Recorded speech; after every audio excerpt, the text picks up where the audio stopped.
یہ اللہ ذو الجلال کی رحمت کا بہت بڑا ایک انعام ہے۔ ایمان لانے کے بعد اسے اس طرح پڑھو جس طرح یہ نازل پڑھنے کا حق ہے۔ جو آپ یہ سمجھتے ہوں گے کہ قرائے کرام یا ماہرین قرآن پتہ نہیں کیوں بیٹھے رہتے ہیں، بس پڑھتے ہی رہتے ہیں، یہ دین ہے، یہ عبادت ہے۔ اس سے بڑا خوبصورت وقت ہی کوئی نہیں ہے کہ انسان کے ہاتھ میں قرآن اور وہ تلاوت کر رہا۔ اور صحابہ اس قدر حساس تھے۔ عبداللہ ابن مسعود رضی اللہ تعالی عنہ یہ پڑھایا کرتے تھے۔ ایک شخص ایک دن پڑھا رہے تھے تو اس نے آیت پڑھی انما الصدقات للفقراء والمساکین مرسلۃ، للفقراء مد نہیں کی۔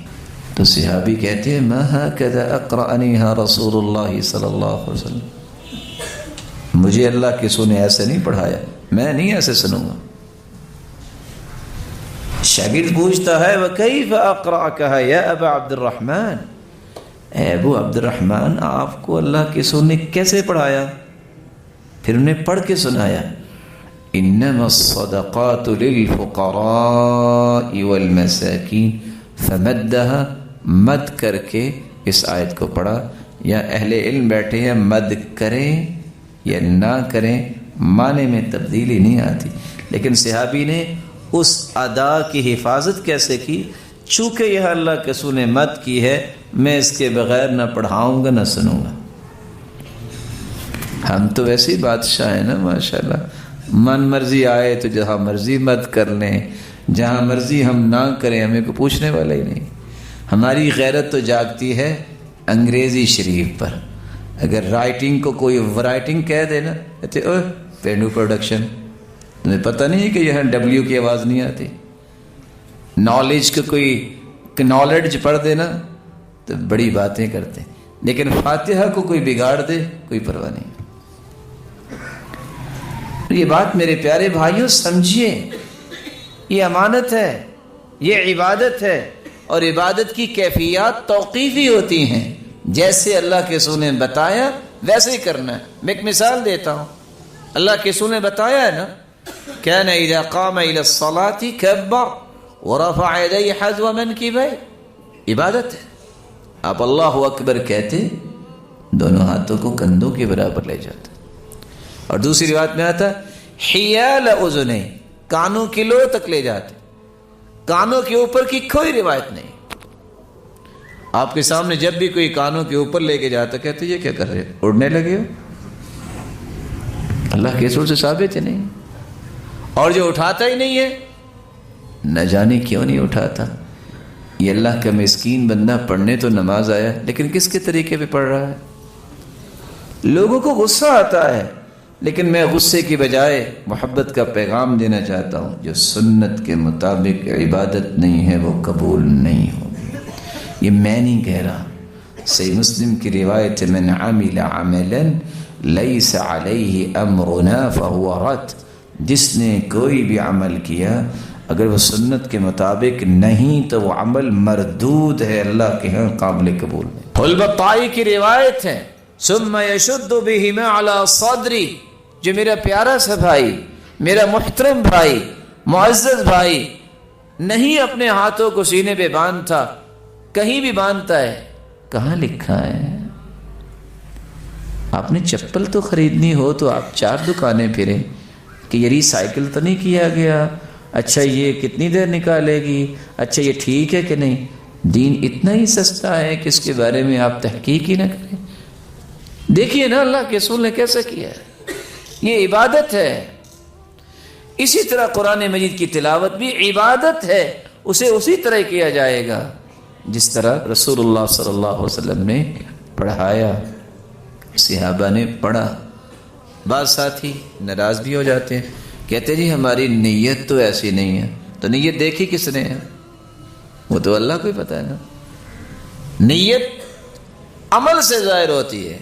ایک بندہ شراب پی اور کہے نیت تو میری شراب نہیں تھی، میں تو پانی سمجھ رہا تھا، لوگ مانیں گے؟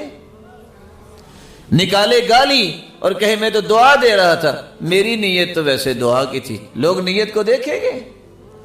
المبانی تدل علی المعانی، قاعدہ رسول یہ ہے جو لفظ بولیں گے معنی اسی کا ہی ہوگا۔ میرا جی چاہتا ہے میں 3 مثالیں آپ کو پیش کر دوں مثالیں، اگر آپ پریشان تھک تو نہیں گیا؟ ہم جب نماز شروع کرتے ہیں تو دعائے استفتاح کون سی پڑھتے ہیں؟ سبحانک اللہم وتبارک اسمک. کیا معنی ہے اس کا؟ تبارک اسمک، سین ہے نا. اے اللہ بابرکت ہے تیرا نام. اسم سمون سے ہے یا وسمن سے ہے؟ یہ تو سمجھ آئی نا کہ اللہ تعالیٰ کی ہم تعریف کر رہے ہیں. اس کو آپ سین کی بجائے سا پڑھیں، وَتَبَارَكَ اسْمُكَ، تو معنی کیا بنے گا؟ نعوذ باللہ من ذالک، اللہ تیرا گناہ بڑا بابرکت ہے. آپ کہیں گے توبہ توبہ، ہم تو یہ نہیں کہتے، تو پڑھتے تو ایسے ہی ہے نا. اس کو ٹھیک کون کرے گا؟ ہماری نیت تو ایسی نہیں ہے. بات پھر نیت پہ آ جاتی. نیت تو دل کا معاملہ ہے، اور دل پر مطلع صرف اللہ کی ذات ہے، ہمیں تو پتہ ہی نہیں. نحن نحکم بالظواہر واللہ یتولی السرائر. سیدنا عمر بھی یہاں کہا کرتے تھے ہم تو ظاہر پہ حکم لگائیں گے، نیتوں کا اللہ کے علم میں، اس پہ ہم کوئی بات نہیں کرتے. اللہ اکبر اذان کہیں، تکبیر کہیں، کیا معنی ہے اس کا؟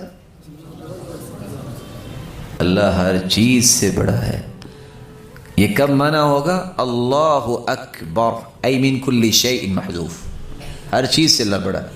اگر پڑھے اللہ اکبر معمولی سے لمبا کر دیا، اور ہمارا ویسے جی چاہتا ہوتا ہے کہ ہم کو ایسا ہی مؤذن رکھیں جس کو کوئی کام نہ ہو.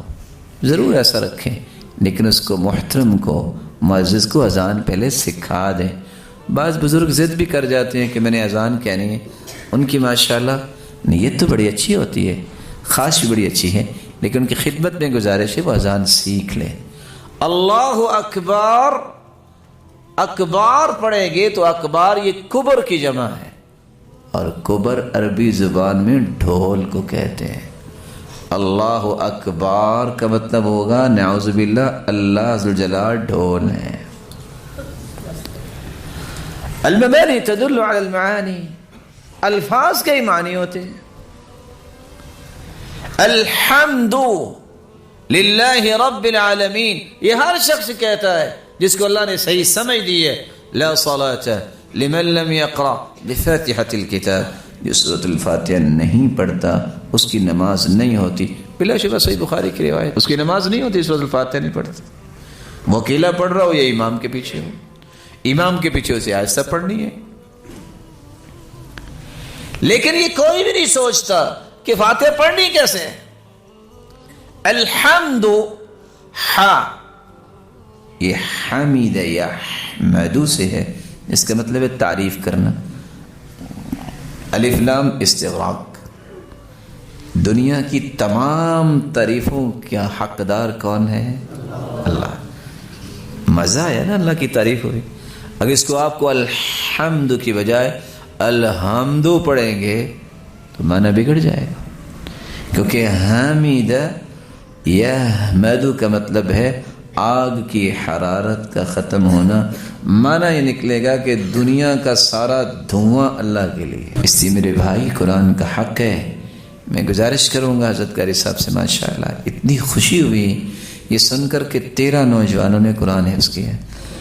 اللہ کی قسم اس سے بڑی خوشی کوئی نہیں ہے کہ امت کے افراد قرآن حفظ کر. وَنُدْخِلُهُمْ ظِلًّا ظَلِيلًا،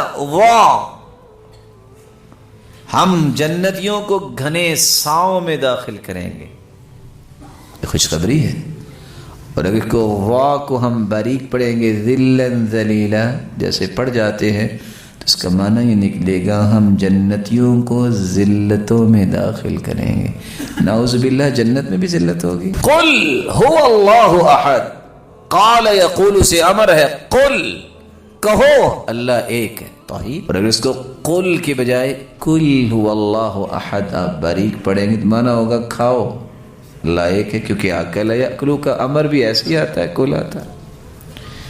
تو قرآن کا حق یہ ہے اس پر ایمان لایا جائے. یہ 7 حروف پہ نازل ہوا تھا اور آج تک موجود ہے. اس میں کوئی تبدیلی نہیں ہوئی، کوئی تبدیلی نہیں ہوئی. ہمارے پاس سندن و متنن کامل اور اکمل پہنچا. یہ معمولی بات نہیں ہے، یہ ساری باتیں ہیں، اس پر ایمان لایا جائے کہ ہم تک پہنچا ہے۔ وہ قرآن جو اللہ ذوالجلال نے نازل کیا، جبریل نے سیکھا، جبریل امین سے اللہ کے رسول نے سیکھا۔